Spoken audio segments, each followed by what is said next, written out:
Hello दोस्तों, दर्द भरी हिंदी कहानियाँ में आप सभी का बहुत-बहुत स्वागत है। आगे बढ़ने से पहले यदि आपको यह कहानी पसंद आए तो प्लीज़ वीडियो को लाइक करें, शेयर करें और हमारे चैनल को सब्सक्राइब करना ना भूलें। तो चलिए बिना देर किए कहानी की शुरुआत करते हैं। तुम्हें मालूम है, चिल्लाते समय तुम बिल्कुल जंगली बिल्ली लगते हो। बस थोड़ा बालों को फैलाने की कमी रह जाती है। राज दाँत किटकिटाकर चिल्लाया। और तुम कभी अपनी शक्ल देखी आईने में? चिल्ला चिल्लाकर बोलते समय पागल कुत्ते से लगते हो। यह हम दोनों का असली रूप था, जब किसी भी तरह पर्दे में छिपने को तैयार नहीं था। बस हमारे मासूम बेटे के बाहर जाने की देर होती, फिर वह चाहे स्कूल जाए या क्रिकेट खेलने, पहला काम हम दोनों में से कोई भी एक यह कर देता कि खूब तेज आवाज़ में गाने बजा देता, और फिर उससे भी तेज आवाज़ में हम लड़ना शुरू कर देते। कारण या अकारण ही, हाँ, सबके सामने हम अब भी आदर्श पति पत्नी थे। शायद थे, क्योंकि कितनी ही बार परिचितों पड़ोसियों की आंखों में एक कटाक्ष, एक उपहास सा कौंता देखा है मैंने और राज ने प्रेम विवाह किया था। मैं मात्र 18 वर्ष की थी और राज का 36वां चल रहा था। वे अपनी पहली पत्नी को एक दुर्घटना में गंवा चुके थे और दो बच्चों को उनके नाना नानी के हवाले कर जीवन को पूरी शिद्दत और बेबाकी से जी रहे थे। मस्ती, जोश, फुर्तीलापन, कविता, शायरी, कहानियां, नाटक, फिल्में, तेज बाइक चलाना, सब कुछ तो था जो मुझ जैसी फिल्मों से बेइंतहा प्रभावित और उन्हीं फिल्मों की काल्पनिक दुनिया में जीने वाली लड़की के लिए जरूरी रहा था। 36 साल का व्यक्ति 26 साल के युवक जैसा व्यवहार कर रहा था, उसके जैसा बनाव श्रृंगार कर रहा था। इसमें मुझे कुछ भी गलत नहीं लगा था उस समय। शायद 18 साल की उम्र होती है भ्रमों में जीने की, या शायद मैं पूरी तरह राज के इस भ्रम जाल में फंस चुकी थी। मम्मी पापा का कुछ भी समझाना मेरी समझ में नहीं आया। 36 साल की आयु में कहीं भी उसमें गंभीरता नहीं, न संबंधों रिश्तों को निभाने में और न ही अपनी जिम्मेदारियां निभाने में। वह तुम्हारी क्या देखभाल करेगा, कैसे रहोगी उसके साथ जीवन भर? मम्मी ने समझाने की बहुत कोशिश की थी, लेकिन मैं तो प्रेम की खुमार में डूबी थी। यह तो तारीफ की बात है मम्मी। हर समय मुंह लटकाए रखने की जगह अगर कोई खुश दिली से रह रहा है तो उसने बुरा क्यों देखना? तारीफ करनी चाहिए उसकी। तो मैं उल्टा मम्मी को ही समझाने लगती। पापा चुपचाप अखबार पढ़ते रहते। जिस दिन पापा जबरदस्त तनाव में होते, उस दिन के अखबार में ना जाने क्या क्या खोजते रहते। फिर भले अखबार सुबह पूरा पढ़ लिया हो, यह देख मैं, मम्मी और मेरे दोनों छोटे भाई सान और नवीन बिल्कुल चुप्पी साध लेते। घर में इतनी शांति हो जाती कि केवल बीच बीच में पापा की गहरी सांसों की आवाज़ ही सुनाई देती। तनाव तो सबको ही हो जाता है कभी कभी, शायद बड़ों को ज़्यादा ही होता है। मम्मी हमें समझाती तो इस समय पापा पूरी तरह तनाव में है। मालिनी, पापा ने आवाज़ लगाई।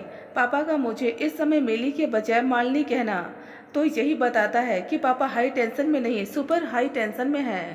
मालिनी, मेरे सामने बैठो, मेरी बात को समझो बेटा।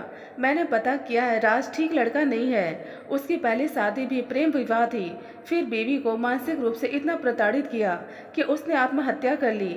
बच्चों को उनके नाना नानी के पास पहुंचाने के बाद पिछले 5 वर्षों में एक बार भी उनकी खोज खबर लेने नहीं गया और न उन्हें कोई पैसे भेजता है। बच्चों के नाना नानी को इस कदर डरा धमका रखा है कि वे कोर्ट कचहरी नहीं करना चाहते और बच्चों को और अपनी सुरक्षा के लिए चुप रह गए।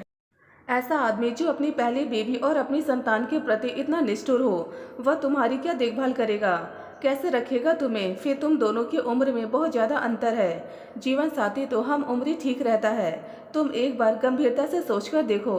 प्रेम अच्छी चीज़ है बेटा, लेकिन प्रेम में इस तरह अंधा हो जाना कि सच्चाई दिखाई ही ना दे, ठीक नहीं है बेटा। तुम्हें हमने अच्छे स्कूलों में पढ़ाया, अच्छे संस्कार दिए, आज तुम्हारी सारी समझदारी की परीक्षा है बेटा। एक बार नहीं 10 बार सोचो और तब निर्णय लो। अपनी सारी अच्छाइयों के बावजूद पापा खुद निर्णय लेने में बेहद दृढ़ रहे हैं, बेहद कड़ाई से निर्णय लेते रहे हैं। लेकिन उस दिन मुझे समझाने में कितने कातर हुए जा रहे थे। उनकी कातरता मुझे और भी उद्दंड बना रही थी। उनकी किसी बात, किसी तर्क पर मैंने एक क्षण के लिए भी ध्यान नहीं दिया। सोचने समझने की तो बात ही दूर थी। मैं चिल्लाकर बोली, मैं तो निर्णय कर चुकी हूँ पापा। एक बार सोचूं या 10 बार, मेरा निर्णय यही है कि मैं राज से शादी कर रही हूँ। आप सबकी मर्जी हो तब भी और ना हो तब भी। मैं ऑफिस से बाहर हुई जा रही थी तो मेरा भी निर्णय सुन लो। आज के बाद हमारा तुमसे कोई संबंध नहीं। मैं, मेरी बीवी और मेरे दोनों बेटे सान और नवीन तुम्हारे कुछ नहीं लगते और न तुम हमारी कुछ हो। जब मरूंगा तभी आना और मेरी संपत्ति से अपना हिस्सा लेकर निकल जाना। Now get lost. पापा अपने पूरे दृढ़ रूप में आ गए थे, मगर मैं ही कौन सा डर रही थी। दृढ़ स्वर में बोली, ओके देन, मैं आपकी संपत्ति पर थूकती हूँ, कभी इस घर का रुख नहीं करूँगी। बाय और मैं जोर से दरवाजा बंद कर बाहर निकल गई थी। उसी रात हमने मंदिर में शादी कर ली, राज के 2-4 मित्रों की मौजूदगी में। अब मैं श्रीमती राज थी, जिसे बहुत लाड से राज ने राजश्री नाम दिया था। शादी के कुछ दिनों बाद तक सब बहुत सुंदर था, कथा कहानियों या कई फिल्मों के परिलोक जैसा। और फिर जल्द ही मासूम की आने की आहट सुनाई दी। मेरे लिए तो यह पहली बार माँ बनने का रोमांच था, लेकिन राज तो इस अनुभव से 2 बार गुजर चुके थे और उस अनुभव को कपड़े पर पड़ी धूल की तरह झाड़ चुके थे। उन्हें कोई उत्साह न होता, लेकिन मैं इसे पूरी उदारता से समझ लेती। आखिर मैं हूँ ही बहुत समझदार, दूसरे के मनोविज्ञान, दूसरों के मनोभाव को खूब अच्छी तरह समझती हूँ। इसलिए माँ बनने के अपने उत्साह को मैंने तनिक भी कम नहीं होने दिया। समय पर सुंदर बेटे को जन्म देकर खुद ही निहाल होती रही। राज इस समय कहीं भी मेरे साथ मेरे पास नहीं थे। लेडी डॉक्टर और नर्सों के साथ उनकी हंसी ठिठोली चलती रहती, लेकिन इस जिंदा दिली की तो मैं खुद कायल थी। तो अब क्या कहती। इधर माँ के रूप में मेरी व्यस्तता बढ़ती जा रही थी, उधर राज बर्तन साफ करने वाली बाई, मासूम की देखभाल करने वाली आया, यहाँ तक कि मेरी मालिश करने के लिए आने वाली, मेरा हाल पूछने आने वाली पड़ोसिनों, मेरी सहेलियों को भी अपनी जिंदा दिली से भिगोए रहते। काश थोड़ी सी यही जिंदा दिली मेरे मासूम बेटे को भी मिल जाती। मेरे इसलिए कहा क्योंकि राज ने कहा था कि यह सिर्फ और सिर्फ तुम्हारा बच्चा है। मेरे तो पहले 2 बच्चे हैं जो बेचारे माँ के मरने की वजह से अपने नाना नानी के पास पड़े हैं। राज का गिरगिट की तरह बदलता रंग मुझे आश्चर्यचकित कर देता। प्रेम के पिंगे बढ़ाते समय तो कभी उसने पत्नी और बच्चों का जिक्र भी नहीं किया था, और अब अचानक बच्चों से इतनी ज़्यादा सहानुभूति पैदा हो गई थी। बस यही कहीं से मेरे प्रेम का दर्पण चटकना शुरू हो गया था, और दिन पर दिन इसमें दरारें बढ़ती जा रही थी। शायद सबसे बड़ी दरार या कहें पूरा दर्पण ही तब चकनाचूर हो गया जब मैंने राज को किसी से कहते सुना कि यह बेवकूफ़ औरत अपने बाप की सारी दौलत छोड़कर खाली हाथ मेरा माल उड़ाने चली आई। उस वक्त इसके रूप और यौवन पर फिदा होकर मैं भी शादी करने की मूर्खता कर बैठा, वरना ऐसी औरतों को बेवकूफ़ बनाकर अपना उल्लू सीधा करना मुझे खूब आता है।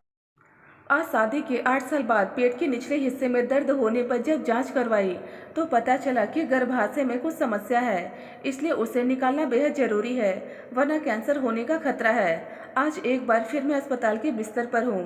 किससे खबर करूँ, मेजर ऑपरेशन है, लेकिन कोई ऐसा नहीं दिखता जिसे अपने पास बुला सकूँ, जो सांत्वना के 2 शब्द कहे, मासूम के भोले मुखड़े को ममता से दुलारे, ताकि उसकी उदासी कुछ कम हो जाए। अपने पापा की विरक्ति उसे छिपी नहीं है। और मम्मी, ना जाने उन्हें क्या हुआ है, क्या होने वाला है। मम्मी को कुछ हो गया तो कहाँ जाएगा वह। पहले वाली मम्मी के माँ बाप की तरह उसके नाना नानी तो उसे रखेंगे नहीं, वे तो मम्मी से सारे संबंध तोड़ चुके हैं। नन्हे से भोले मन में कितनी दुश्चिंताएं सिर पटक रही है, और मैं सिर्फ उसकी पसेस्ती हथेलियों को अपनी मुट्ठी में दबाकर उसे झूठी सांत्वना देने की कोशिश ही कर पा रही हूँ। नर्स, वार्ड बॉय सब यमदूत की तरह घेरे हुए हैं मुझे। कोई नस खोज रहा है सुई लगाने के लिए, कोई ग्लूकोज चढ़ाने का इंतजाम कर रहा है, कोई सफाई कर रहा है। ऑपरेशन से पहले इतनी तैयारी हो रही है कि मेरा मन कांपा जा रहा है। और राज कहाँ है। वे बाहर खड़े बाकी नर्सों से हंसी ठिठोली कर रहे हैं। अरे मैडम, मुझसे तो यह सब देखा ही नहीं जाता। मेरा वश चले तो मैं अस्पताल आऊँ ही नहीं, लेकिन क्या किया जाए। अच्छा है कि आप लोगों जैसे सुंदर सुंदर हंसमुख परियां जहाँ है, वरना तो इस नर्क में मेरा बेड़ा गर्क हो जाता।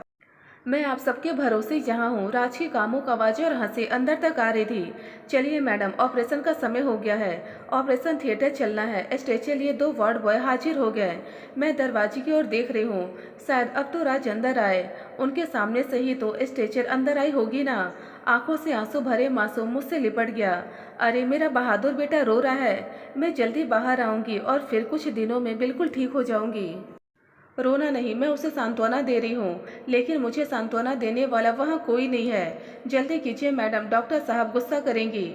वार्ड बॉय ने टोका। हाँ चलिए, क्या मैं स्ट्रेचर पर लेट गई। बाहर भी राज का कहीं अता पता न था। भैया, मेरे पति कहाँ हैं। मैं हकलाई। वे सारी सिस्टर्स के लिए मिठाई लाने गए हैं। कुछ कह रहे थे आज उनका स्वतंत्रता दिवस है, आते ही होंगे। कि बेहाई से दांत निपोरी वार्ड बॉय ने, लेकिन साथ ही थोड़ा धैर्य भी बंधा दिया। शायद मुझ पर दया आ गई उसे। ऑपरेशन थिएटर के अंदर तो जैसे भैंसा लगने लगा। अबूझ अनाम सब है, निराधार होता मेरा अपना वजूद। मुंह पर मास्क, सिर पर टोपी और अप्रेन पहने डॉक्टर, नर्स, वार्ड बॉय सभी। किसी की अलग से कोई पहचान नहीं, केवल आंखें और दस्ताने पहने हाथ। ये आंखें मुझे घूर रही है, जैसे कुछ तोल रही है। क्या मेरी मूर्खता, मेरी निहरता, मेरा अपमान, मेरा मजाक या मेरी बीमारी और ये दस्ताने पहने हाथ मुझे मेरे वजूद से छुटकारा दिला देंगे या सिर्फ मेरी बीमारी को ही निकाल फेंकेंगे? क्या सोच रही हूँ मैं? मम्मी पापा सान नवीन सबके चेहरे आंखों के सामने घूम रहे हैं। फिर राज एक नर्स के कंधे पर हाथ टिकाए दूसरी को समोसा खिलाता। उसकी आवाज़ कानों को चीर रही है। अरे जब यूटेरस ही नहीं रहा तो औरत औरत नहीं रही। और मैं तो आज़ाद पंछी हूँ, कभी इस डाल पर तो कभी उस डाल पर। बंद कर रहना तो मैंने सीखा ही नहीं। आज से मैं स्वतंत्र हूँ, पहले की तरह। अरे यह मैं क्या सोच रही हूँ? बोया पेड़ बबूल का आम कहाँ से होए? पापा, आपने मम्मी ने मुझे अच्छे संस्कार दिए, अच्छी परवरिश दी, अच्छे स्कूलों में पढ़ाया ताकि आपकी बेटी संस्कारी बने, समझदार बने। लेकिन मैं न समझदार बनी न ही संस्कारी। पापा मुझे माफ़ कर दो, मम्मी मुझे माफ़ कर दो। अरे ये क्या हो रहा? मुझे कहीं दूर से आवाज़ आ रही है। अरे डॉक्टर, ये तो बेहोश हो रही है, बीपी बहुत डाउन हो गया है। अभी तो एनेस्थीसिया दिया भी नहीं गया, ये तो खुद ब खुद बेहोश हो रही है। डॉक्टर डॉक्टर जल्दी आइए, मेरा वजूद अंधेरे में डूब गया है। दोस्तों, यदि आपको यह कहानी पसंद आई तो प्लीज़ हमें कमेंट बॉक्स में कमेंट कर अपने विचार जरूर बताएं।